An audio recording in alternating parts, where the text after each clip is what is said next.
Scheme 45 तेसर town में ज़मीनों के ऊपर कब्ज़ा कर लिया गया है। 1500 एकड़ ज़मीन के ऊपर कब्ज़ा किया गया है और वो भी गोटों के नाम से। तो इस खबर में कितनी सच्चाई है और कौन कौन से सेक्टर्स पे कब्ज़ा किया गया है, और इसके अलावा कुछ प्राइजेस के हवाले से हम आज की इस वीडियो में बात करेंगे कि तेसर टाउन में प्राइजेस के क्या हालात कौन से सेक्टर में चल रहे हैं। तो देखते रहिए प्रॉपर्टी पाकिस्तान। मैं हूँ आपका होस्ट हुसामुद्दीन। सब्सक्राइब करना ना भूलिएगा। तेज़ा टाउन वैसे ही कब्ज़े के नाम से कुछ ज़्यादा ही अब बदनाम होता जा रहा है और सरकारी ज़मीन होने के बावजूद इसके ऊपर काफ़ी कब्ज़ा इंक्रोचमेंट की ज़मीनें जो है वो बेची जा रही हैं, वो भी गोटों के नाम से। तो आज की इस वीडियो में हम थोड़ी सी बात करेंगे कि कुछ अरसे पहले कुछ एक न्यूज़ आई थी कि जिसमें पता चला था कि सरकारी ज़मीन पर गोटों की सूरत में कब्ज़ा किया जा रहा है। तो आज की इस वीडियो में हम थोड़ी सी ये भी बात करेंगे, ये भी बताया जाएगा कि वो कौन से गोट हैं तेसर टाउन के अंदर जिसके नाम से इंक्रोचमेंट को जो है वो उसकी बढ़ावा दिया जा रहा है, उसको कब्ज़ा किया जा रहा है। और इसके अलावा उसमें ऐसी कौन कौन सी शक्लें हैं जहाँ पे इन्वेस्टमेंट करने से गुरेज करना चाहिए। तो व्यूअर्स, वैसे ही आजकल तेसर टाउन की मार्केट बहुत ज़्यादा जो है वो पस्ता हाली का शिकार है, बहुत ही ज़्यादा डाउनफॉल का शिकार है, जिसकी वजह से जिन्होंने इन्वेस्टमेंट ऑलरेडी करी हुई है तो वो भी परेशान है, और जो इन्वेस्टमेंट करना चाहते हैं वो तो डबल परेशान है, इस वजह से कि वो लेने का सोचते ज़रूर हैं लेकिन कुछ कर नहीं पाते। क्योंकि इन्वेस्टमेंट आप जानते हैं कि तेसर टाउन के अंदर मिनिमम इन्वेस्टमेंट 4 से 5 लाख रुपए से स्टार्ट होती है, और 4 से 5 लाख रुपए लेकर अगर कोई शख्स किसी और सोसाइटी में जाता है तो उसकी सिर्फ बुकिंग के पैसे निकलते हैं। तो तेसर टाउन बेसिकली एक अच्छी सोसाइटी है, लेकिन इसमें बहुत ज़्यादा ट्रेडिंग, कब्ज़ा माफिया और आए दिन के नोटिफिकेशंस और बढ़ती हुई इंक्रोचमेंट की वजह से इस आबादी का, इस सेक्टर्स का और इस प्रोजेक्ट का जो है वो सत्यानाश हो चुका है। तो बेसिकली तेसर टाउन के हवाले से थोड़ी सी हम बात कर लेते हैं कि तेसर टाउन में वैसे तो काफ़ी डेवलपमेंट भी हुई है। कुछ लोगों ने अपने जो मकीन हैं, जो यहाँ के रिहायशी हैं, उन्होंने काफ़ी ख़ुद से भी डेवलपमेंट करी है। जिनके मकान थे उन्होंने जो प्लॉट्स हैं जिनके, उन्होंने वहाँ पे मकानात भी बना लिए, काफ़ी आबादी हो चुकी है। लेकिन अभी भी बहुत सारी कंट्रोवर्सीज़ और बहुत सारी डिस्प्यूट्स, मुतनाज़ा ज़मीनों का जो है अभी तक यहाँ पे सिलसिला चल रहा है। तेसर टाउन बेसिकली कराची से जो सेंटर है उससे तो काफ़ी दूर है, तकरीबन 30 से 35 किलोमीटर के फासले पर है। लेकिन गवर्नमेंट की ज़मीन और काफ़ी, क्योंकि गवर्नमेंट की ज़मीन को काफ़ी तवज्जो हासिल होती है यूटिलिटीज़ की कीमत में, क्योंकि बहुत से ऐसे प्रोजेक्ट जो प्राइवेट प्रोजेक्ट्स हैं उसमें गैस आज तक नहीं आई है और दीगर मसले मसाइल होते हैं। लेकिन यहाँ पे ज़मीन का पुख्ता होना, पक्का होना, उसकी लीगैलिटीज़ और दीगर चीज़ें जो है वो बड़ी मैटर करती हैं। तेसर टाउन बेसिकली कुछ इसका जो पार्ट है वो न्यू लियारी के नाम से भी जाना जाता है, क्योंकि लियारी नदी के जो मुतासिरीन थे उनको यहाँ पे कंपनसेशन की मद में ज़मीन दी गई थी। इससे पहले हम थोड़ी सी सरजानी की बात कर लेते हैं, क्योंकि सरजानी इसके बिल्कुल अकब में वाक़या है। वहाँ पे भी काफ़ी इंक्रोचमेंट और कब्ज़े की ज़मीनें हैं। उनमें भी अगर जैसे मैं बात करूँ, जैसे हम खुदा की बस्ती की तरफ जाते हैं तो वहाँ पे भी कुछ इस तरह के गोट हैं जो कब्ज़े की ज़मीन के ऊपर बनाए गए हैं। जैसे कि एक रोज़ी गोट है, और इसके अलावा जो है खैर मोहम्मद गोट है, क्योंकि बराबर में ही दोनों जो इलाके हैं, जो दोनों सोसाइटीज़ हैं, सरजानी और तेसर टाउन बराबर में ही, तो यहीं से ही सरजानी से ही, क्योंकि शहर से थोड़ा सा करीब लगता है, तो यहीं से ही जो गोटों का सिलसिला है वो शुरू हो जाता है। फिर थोड़ा सा हम आगे बढ़ते हैं तो खुदा की बस्ती, गुलशन सरजानी और दीगर जो ऐसे मंसूबे हैं, और इसके अलावा जो है गवर्नमेंट के और कुछ प्राइवेट प्रोजेक्ट्स हैं। उसके बाद थोड़ा सा ये इलाका थोड़ा सा साफ़ होता है। उसके बाद हम थोड़ा सा और आगे जाते हैं तो वहाँ जाके तेसर टाउन की हदूद शुरू हो जाती है, जिसमें सबसे पहले जो गोट हमें पड़ता है वो पड़ता है सादिक गोट। इसके अलावा राजी बरोही गोट है, जो सेक्टर 37A तेसर टाउन में जो है वो कब्ज़ा करके बनाया गया है। और तेसर टाउन की बात हो, उसमें गुलशन नूर की बात ना हो तो ऐसा हो ही नहीं सकता, क्योंकि गुलशन नूर भी इंक्रोचमेंट एरियाज़ के अंदर ही आता है। इसके जो तीनों ब्लॉक हैं A, B और C, तीनों ही इंक्रोचमेंट का शिकार हैं। यहाँ पर भी कब्ज़ा करके काफ़ी जो है वो गोट वगैरह बनाए जा रहे हैं। इससे हम थोड़ा सा और आगे बढ़ते हैं तो तेसर टाउन सेक्टर 36 में, जहाँ टंकी का स्टॉप कहलाता है, वहाँ पर भी गोटों का जो है वो काफ़ी कब्ज़ा हुआ है। और उस जो गोटों के नाम, जो कि 100 एकड़ से ज़ायद रकबे पर मुश्तमिल है, और उस गोट का नाम है अली मोहम्मद गोट। इसी के साथ साथ इसी बराबर में अरब गुड्डू गोट है, और अरब गुड्डू गोट जो है वो गुलशन नूर ब्लॉक डी के बिल्कुल बराबर में लगता है। और तो मैं आपको ये बताता चलूँ कि जितने भी गोठों के मैं नाम बता रहा हूँ, ये टेसर टाउन की रिपोर्ट के मुताबिक जो है ये सारे गोठ हैं, और इंक्रोचमेंट के नाम पर जो है ये बेसिकली इंक्रोचमेंट में आते हैं। इसी के साथ साथ हम थोड़ा सा और आगे बढ़ते हैं तो एक नेक मोहम्मद गोट के नाम से एक जो है वो कब्ज़ा हुआ है। इसके अलावा अजमेर गोट है, जो कि ये भी ऑलमोस्ट अच्छी खासी अराजी के ऊपर इन्होंने कब्ज़ा किया हुआ है।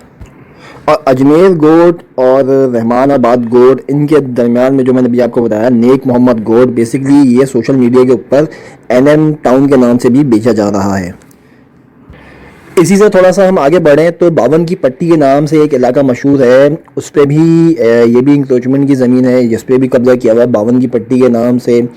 और इससे थोड़ा सा हम आगे जाते हैं तो एक गोट है जो करीमी गोट है, जो वाकई गोट है, उस पर कब्ज़ा नहीं किया हुआ। इसमें ना कोई ज़मीन की ख़रीदो फरोख्त होती है, ये हो सकती है या नहीं हो सकती ये अभी इस पर कोई कंफर्म नहीं है, लेकिन यहाँ कोई ख़रीदो फरोख्त नहीं होती। ये बेसिकली एक ही कम्युनिटी यहाँ रहती है जो सिंध के बाशिंदे हैं और सिंध से प्योर सिंध से ताल्लुक़ रखते हैं। वो यहाँ पे अब कई मतलब बरसों से रह रहे हैं, बरसों से मुराद कई सदियों से रह रहे हैं, और उस गोट का नाम है जलई गोट। और इसकी जो प्लानिंग है वो दूसरे जितने भी गोट हैं उनसे बिल्कुल मुख्तलिफ है, और कोई प्लान्ड एरिया नहीं है। ये ऐसे ही है जैसे कई सदियों पहले यहाँ पे कुछ लोग आगे बसे थे, आहिस्ता आहिस्ता करते करते इसका रकबा बढ़ता गया है। और ये बेसिकली वाकई ये गोट है, ये कोई वैसा गोट नहीं जो कब्ज़ा करके बनाया गया हो। इसी से थोड़ा सा हम आगे जाते हैं तीसरा टाउन में तो बलोच गोट के नाम से एक गोट बनाया हुआ है, वो भी इंक्रोचमेंट की ज़मीन है और उस पर भी कब्ज़ा किया हुआ है। इसी से थोड़ा हम आगे बढ़ते हैं तो सेक्टर 49B आता है, जिसकी कुरानंदाजी 2007 में एमडीए ने कर दी थी, और खुशकिस्मती से ये जो इलाका है अभी तक इंक्रोचमेंट से और कब्ज़ा माफिया से बचा हुआ है। 49B से हम थोड़ा सा आगे बढ़ते हैं तो यहाँ पे दो गोट और हमें नज़र आते हैं जो अरब गोट या अरब गोट के नाम से मशहूर है, और इसके अलावा पीर बख्त गोट के नाम से मशहूर है, जो कि कब्ज़ा की ही ज़मीन पर बनाया हुआ है। इसी से थोड़ा सा हम आगे बढ़ते हैं तो एक रुस्तम बरोही गोट आता है, और इससे हम थोड़ा सा और आगे बढ़ते हैं तो क्रिश्चियन कम्युनिटी ने भी कहा कि यार बहती गंगा में हाथ क्यों ना धोए जाएं। तो हम थोड़ा सा आगे बढ़ते हैं तो एक क्रिश्चियन कम्युनिटी का भी गोट नज़र आता है जो कि कब्ज़े की ज़मीन पे बना हुआ है, जो कि मशहूर है हॉली मेरी गोट के नाम से।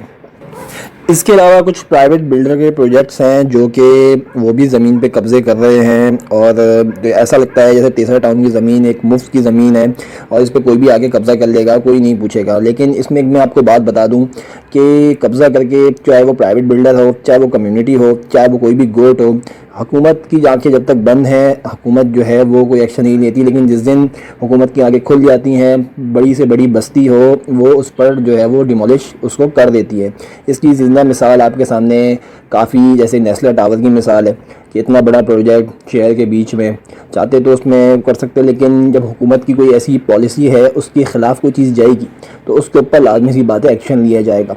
इसके अलावा अभी मुजाहिद कॉलोनी का भी आप लोगों के सामने जो एक ऑपरेशन सामने आया है, दीगर और भी जो डिमोलिशन के प्रोजेक्ट्स अभी तक चल रहे हैं जिसमें कब्ज़े की ज़मीन के ऊपर ही ये सारे काम हो रहे हैं जो कि इलीगल कहलाता है। तो 1500 एकड़ अराज़ी, 1500 एकड़ ज़मीन के ऊपर कब्ज़ा करने के बाद मैंने आपको बताया कि काफ़ी इतने सारे गोट हैं जो कि मुख्तलिफ़ सेक्टर्स में तीसरा टाउन पे कब्ज़ा हुआ हुआ है गोटों के नाम से। अब हम थोड़ी सी बात कर लेते हैं कि तीसरा टाउन में प्राइजेस के हवाले से क्या मामला चल रहे हैं।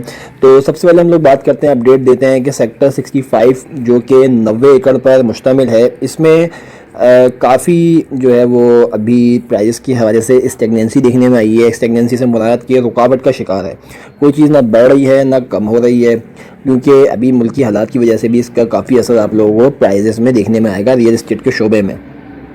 तो मैं आप लोगों से शेयर करता चलता हूँ कि सेक्टर 65 का जो सब सेक्टर 1 है उसमें 80 गज़ की जो प्राइस है वो 5 लाख रुपए है, और 120 गज़ की जो प्राइस है वो 6.5 लाख रुपए है। और इसके अलावा जो इसका सब सेक्टर 2 है उसमें 120 गज़ की जो प्राइजेस हैं वो 6.5 लाख रुपए है, और इसमें 400 गज़ के प्लॉट्स भी हैं, उसकी जो कीमत है वो 70 लाख रुपए है। और अगर हम सेक्टर 65 के सब सेक्टर 3 की बात करते हैं तो उसमें 120 गज़ की जो प्राइजेज़ हैं वो 6.5 लाख रुपए है, और जो 240 गज़ की प्राइस है वो 10 लाख रुपए है। इसमें मैं आपको बता दूं कि ये लोकेशन के हिसाब से 1-2 लाख रुपए ऊपर या नीचे हो सकते हैं। ये बेसिकली एक एवरेज प्राइस मैं आपसे शेयर कर रहा हूँ। दीगर इसके के सेक्टर 72 जो कि 200 एकड़ ज़मीन पर बना हुआ है, उसका जो सब सेक्टर 1 है उसमें 120 गज की जो कीमत है वो 65 लाख, सॉरी 65 नहीं, 6.5 लाख रुपए है। और इसका जो सब सेक्टर 2 है उसमें जो 120 गज की कीमत है वो 6.5 लाख रुपए है। और 400 गज की जो कीमत है सेक्टर 72 के सब सेक्टर 2 के अंदर, वो 400 गज की जो कीमत है वो 17 लाख रुपए है। अगर हम इसके सब सेक्टर 3 की बात करते हैं तो उसमें जो 80 स्क्वायर यार्ड का जो प्लॉट है उसकी कीमत 5 लाख रुपए है और 120 गज की कीमत 6 लाख रुपए है। और इस वक्त जो कीमत चल रही है सब सेक्टर 4 के अंदर, दो सेक्टर 72 के, वो है 240 स्क्वायर यार्ड की जो कीमत है वो 11 लाख रुपए है और 80 गज की जो कीमत है वो 6 लाख रुपए है। ये सारी कीमतें जो है वो अकॉर्डिंग टू लोकेशन और प्लस माइनस जो है वो हो सकती हैं। मजीद इसके के सेक्टर 73 के अंदर हम बात करते हैं जो कि 220 एकड़ ज़मीन के ऊपर फैला हुआ है। इसका जो सब सेक्टर 1 है उसमें सिर्फ और सिर्फ 120 गज के प्लॉट्स हैं। जो 120 गज के प्लॉट्स हैं सिर्फ उसकी जो कीमत है वो 6.5 लाख रुपए है। सेक्टर 73 के सब सेक्टर 2 की बात करते हैं तो जो 240 गज का जो प्लॉट है वो 10 लाख रुपए है और जो 400 गज का प्लॉट है वो 16 लाख रुपए है। मज़ीद इसके जो सब सेक्टर 3 है उसकी जो कीमत है वो 80 स्क्वायर यार्ड की हम बात करते हैं तो 5.5 लाख रुपए से स्टार्ट है और 120 गज की जो कीमत है वो 6.5 लाख रुपए से स्टार्ट है। और अगर हम बात करते हैं सब सेक्टर 4 की, सेक्टर 73 के, उसमें जो 80 गज की जो कैटेगरी है उसकी जो कीमत है वो 5.5 लाख रुपए से स्टार्ट है और 120 गज की जो कीमत है वो 6.5 लाख रुपए से स्टार्ट है।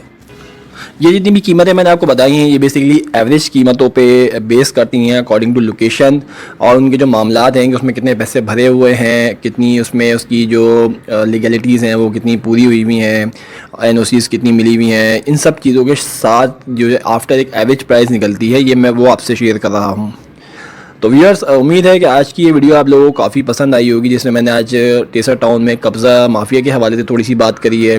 कुछ प्राइजेस के बारे में मैंने आपको बताया, सेक्टर 65, सेक्टर 72 और सेक्टर 73 में। ये सारी बात जो थी ये फ़ेज़ 1 के अंदर हो रही थी। और मज़ीद वीडियोज़ के लिए सब्सक्राइब करें, लाइक करें, अपनी आपकी जो भी कीमती राय है अपनी कीमती राय से जो आगाह करें।